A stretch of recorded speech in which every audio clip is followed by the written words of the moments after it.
America Ferrera Oscar nominees for this magnificent film.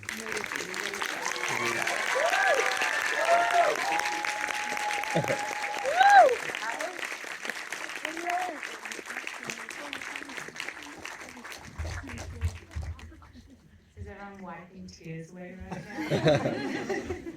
How is everyone? Thank you for watching the movie.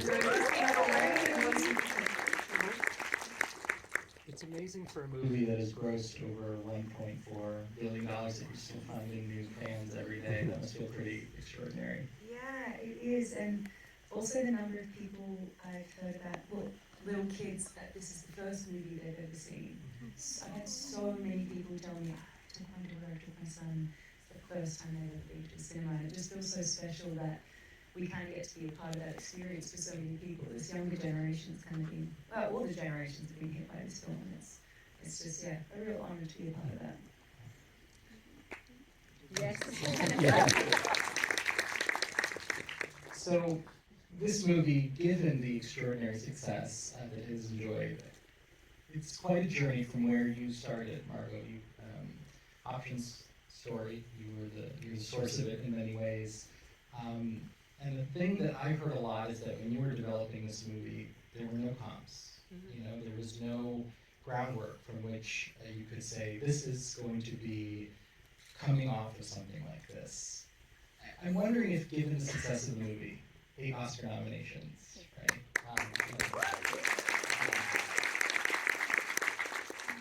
And sitting here today, you know, so many months after the film premiered, if you could maybe give us a little context for what that initial seed looked like, knowing you were embarking on something that was kind of uncharted, to getting to this point where it has resonated so widely. I mean, it started, 6 years ago, and actually a couple of years before that, right here in the CIA building, the Death Star itself, is when when an agent whispered to me, I heard the Barbie movie over at Sony isn't going to happen. And I was like, good to know. So we started keeping tabs on it back then, to see if the other iterations of it would get up and going, and it didn't, which is totally normal for movies. I don't know if people really realize that is totally par for the course. So, I was just keeping an eye on it, and then when that, option expired, that's when we kind of jumped in, met with the, at the time, new Mattel CEO, the real life Mattel CEO, who is nothing like Will Ferrell, actually.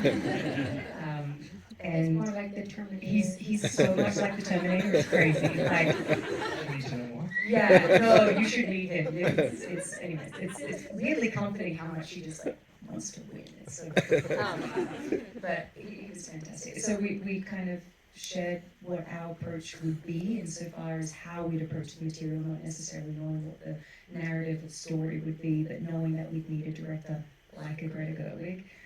Pitched her in that meeting, and thank God she said yes, because there really, truly, there's only a handful of directors that I could think of that could kind of tick all the boxes, and it's such a tall order with a movie like this. You needed to simultaneously be honouring the 65-year history of the brand, but also, having a pretty honest conversation about some of the more controversial and problematic parts of Barbie over the year, but also be approaching that with love, and also make it very funny and entertaining, and also make it a 4-quadrant movie to justify the budget, which means you have to get men and boys to go to see it.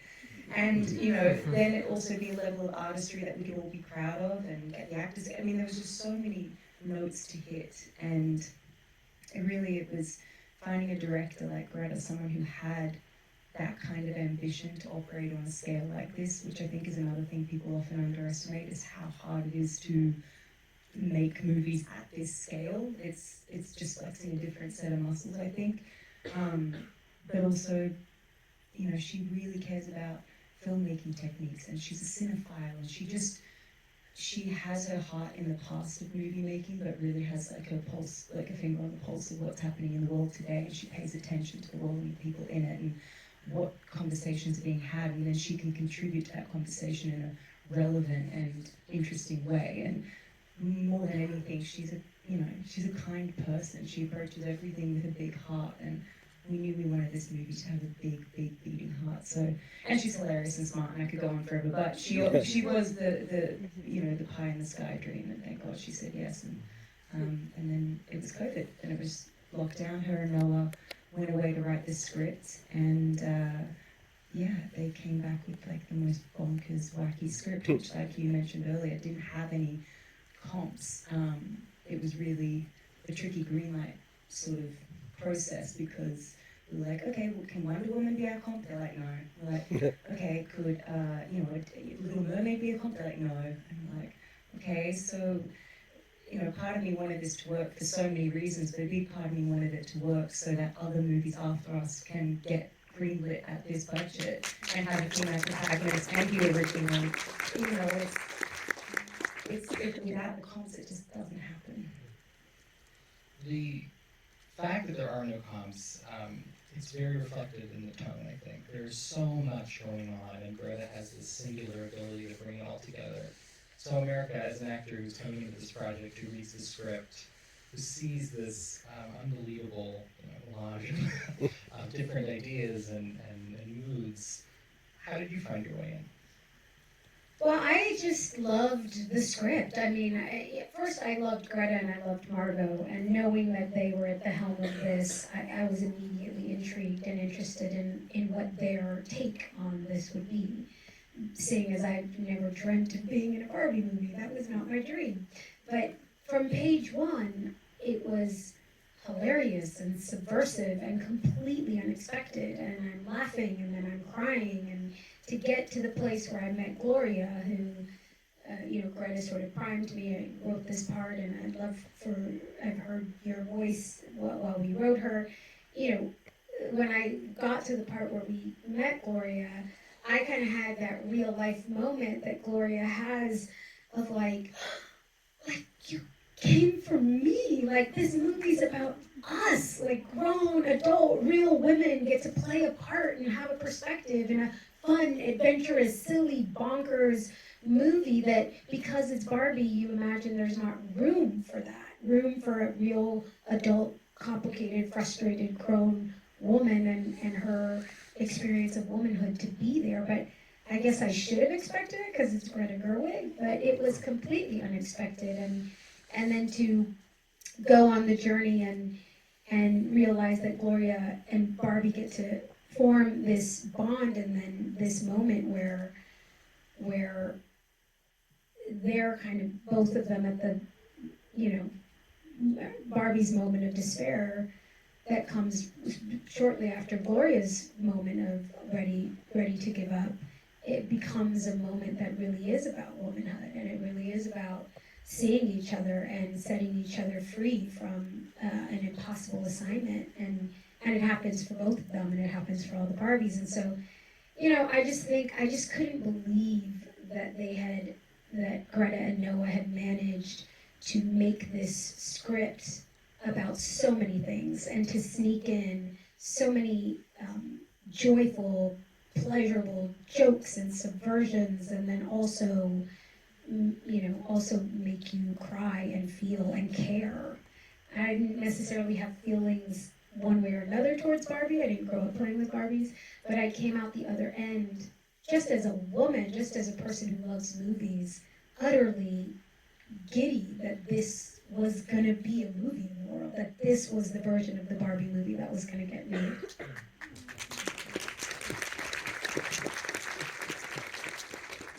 I remember the first time I saw it, of course Barbie's going to be in it, Ken's going to be in it, and the thrilling discovery for me was the bond between Gloria and Barbie. It's in many ways the heart of the movie.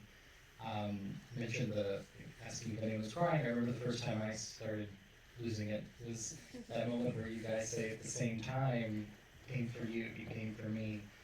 Can you talk about finding this bond with each other that is so evident on screen? Where to begin? Where do we start? I love it. I'm going to giddy already. I feel like the first time we Zoomed, Greta and Margot were in London and I was in New York, and I feel like we talked about a lot of things on that Zoom, but I remember Greta sort of talking about particularly that moment when they first find each other and she says, "Get in."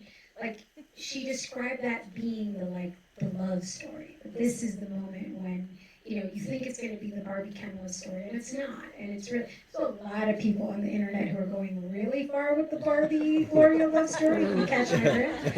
I'm not mad at it, but they're like, Don't tell me about that. yeah, they're shipping us. Which I'm not mad at. I mean, I feel like our undertones were like, we're in love. For sure. It was like we did one half of the love look on you, like a slow push-in, and then we had my half of the love look.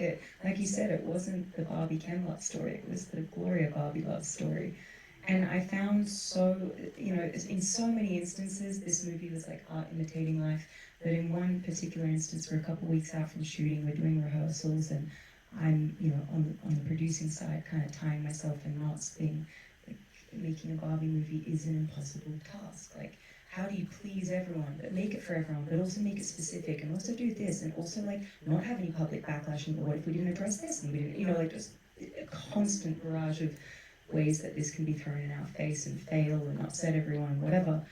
And we were going through that scene where Gloria gives her amazing monologue, and I was kind of like, okay, so things really shift for Barbie in this scene. So what is she hearing Gloria say that changes everything for her?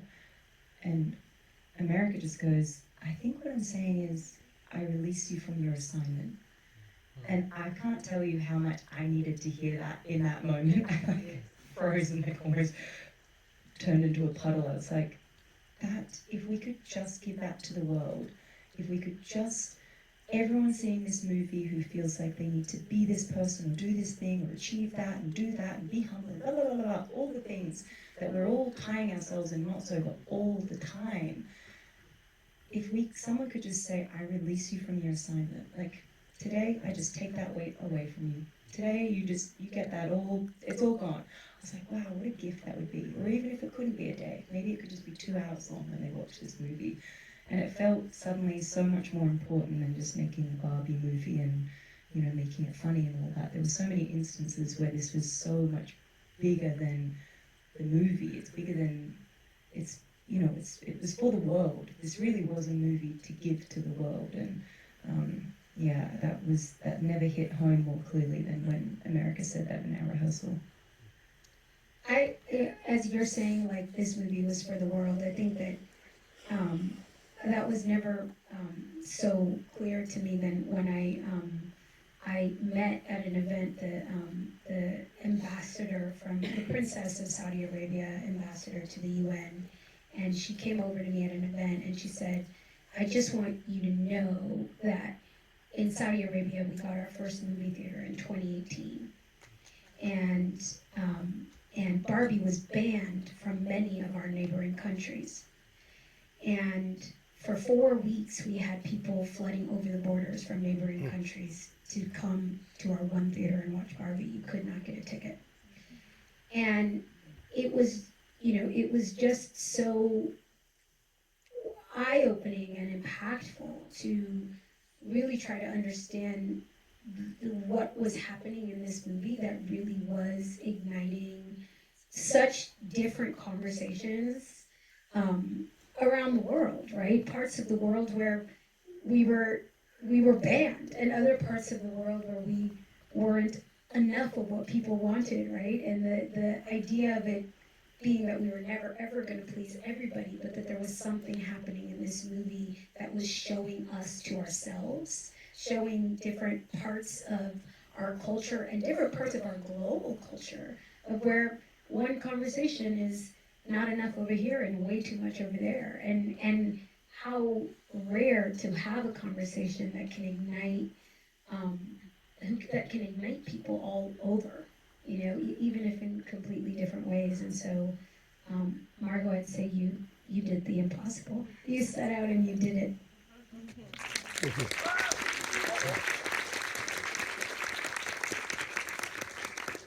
I'm getting teary again. We just aim to make Yeah. that. We've done it for many months now, so why stop now? America, in terms of what you're saying, and what you're both saying, in terms of being for the world, obviously you have this incredible speech. I kind of want to ask you a little bit about stuff around the speech, because Gloria, in many ways, has this incredibly human presence in this film around characters who are not technically human. And the tone's a little different, right? The way you have to come into Barbie world is a little different.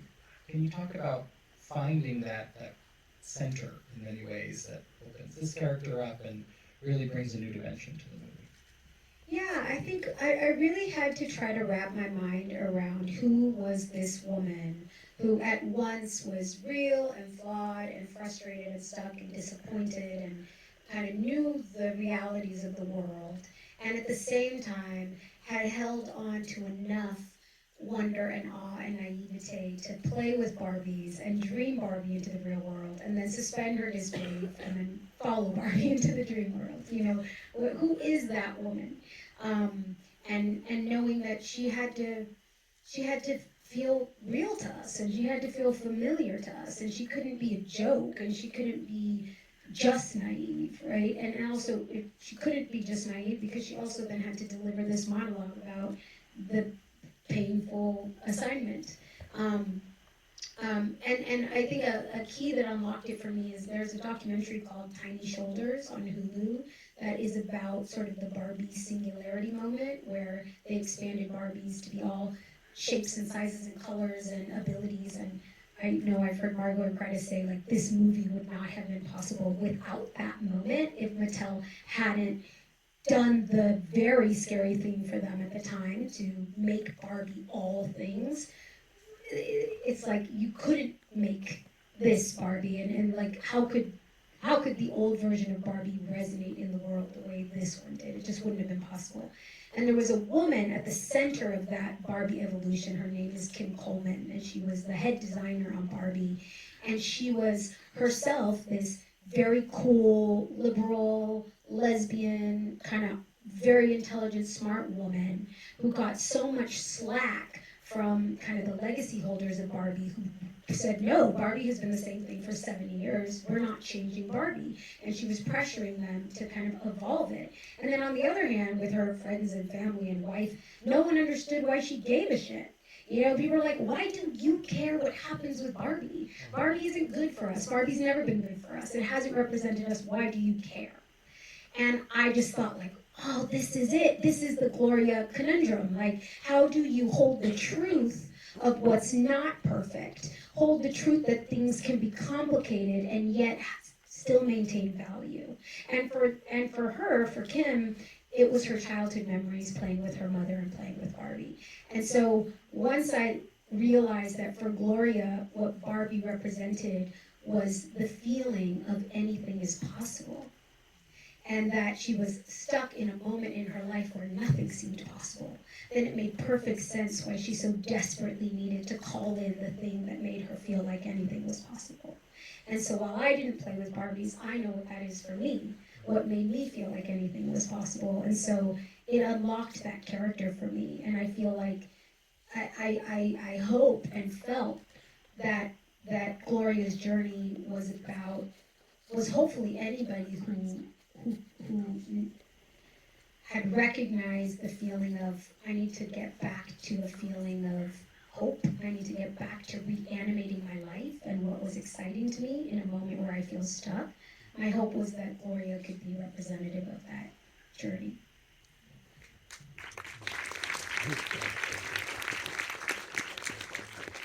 You mentioned earlier that Margot did the impossible here, which I tend to agree. This is a feat of craft. You can see the incredible design of this film, performance, but I think also producing. Margot, what did you learn about producing on this movie, and how is that going to shape that part of your career going forward? Because it is unbelievable that this movie got made in the way that it did. I mean, I learn every time we produce something. There's so much to learn. I'll never stop learning. I remember when we did I, Tonya, everyone said that's impossible. That movie cannot be made. It just, you know, for how specific it is, and there's so many scenes and 2 Olympics, like it just, like, the maths doesn't work out. It's not possible. And we were like, you know what, we're going to do it, and it worked out great, obviously. But this was a similar thing where everyone's like, I don't know, if, like, how do you pull off so many things at once? And it was a joy. And I mean, obviously I didn't do it alone. I had my producing partners, Tom Ackley from Lucky Chap and David Heyman we brought in too, who's produced Harry Potter films amongst a million other amazing things. So it definitely wasn't alone. What did I learn? I learned so much. I think definitely on this film more than any others I've worked on, I learned so much more just about it. Marketing, to be honest. The marketing chat started before we even started prep. We were meeting with the marketing team back then. I hadn't done that before in a movie.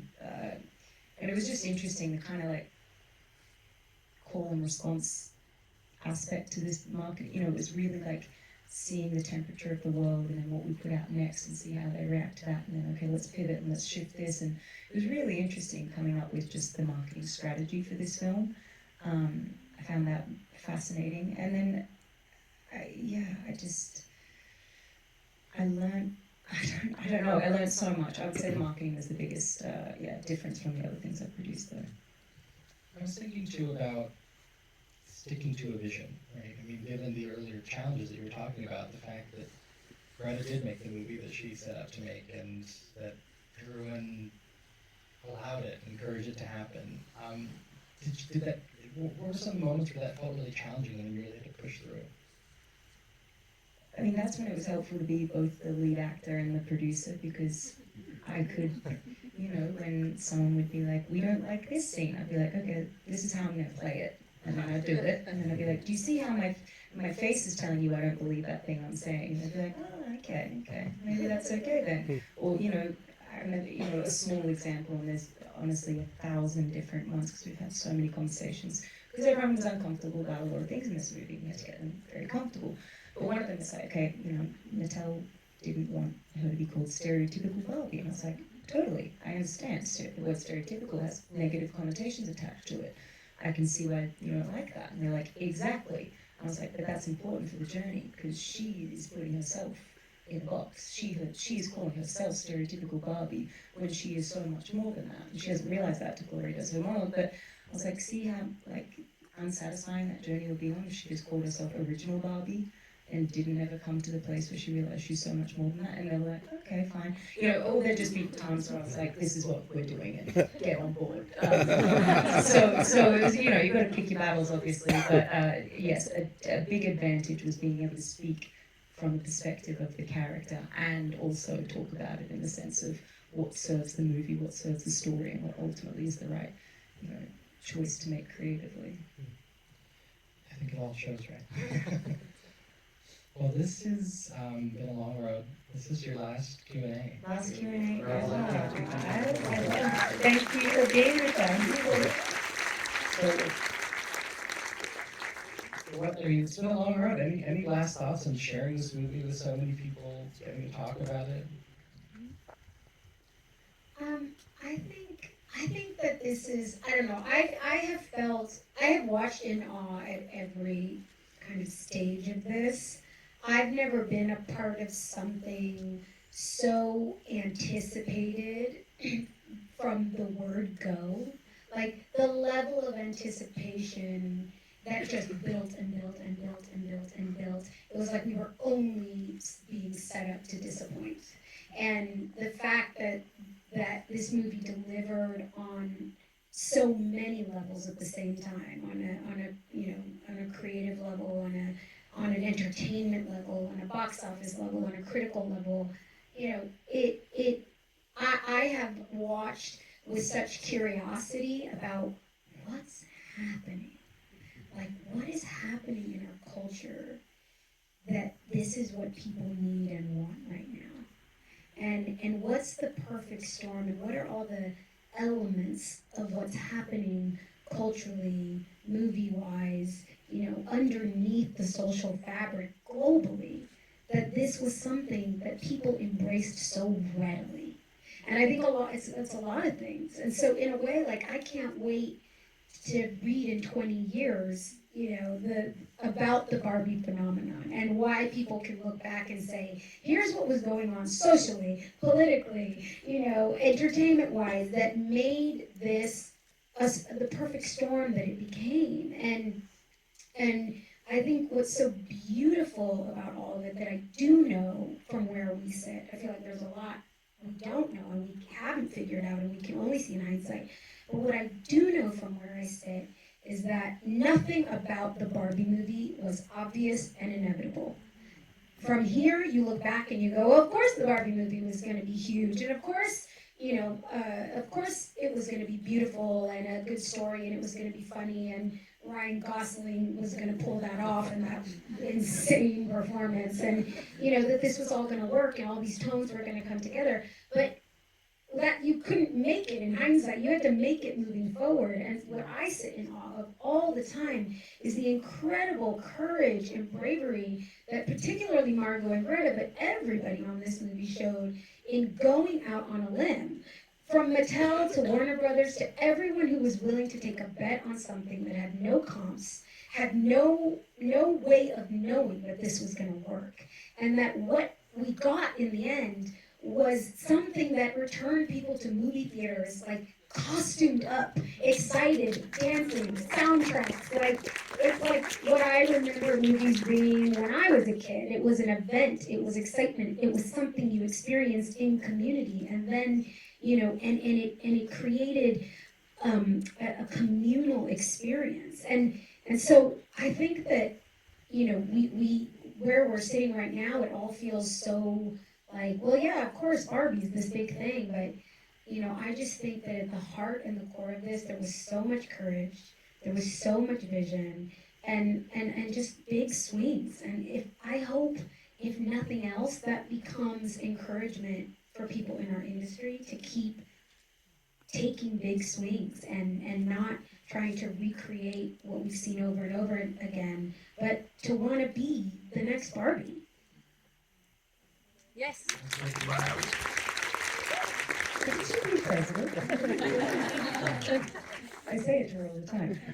No, exactly what America said. And the only other thing I'll add, since this is, I guess, the last thing I'll be saying about this movie, is I've been thinking a lot about what success is and looks like. And there's so much chatter right now, and there's Academy Awards, and then there's box office, and did it beat this movie, all that kind of stuff. And just took a minute to kind of be like, okay, so what is success to me?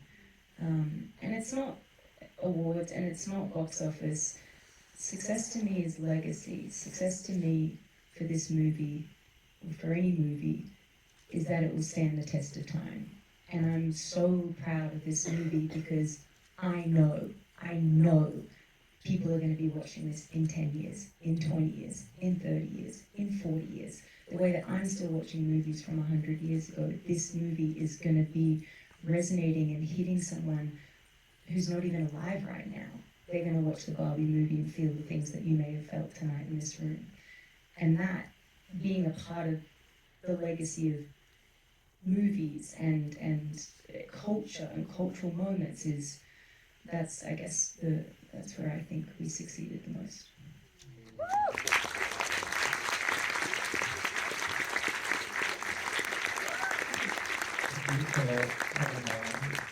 After kindly ask the audience to stay in their seats, we do have a quick exit we have to make. Thank you all so much for joining us for this last Q&A. Thank you. Thank you. We're officially done. Thank you. Appreciate it.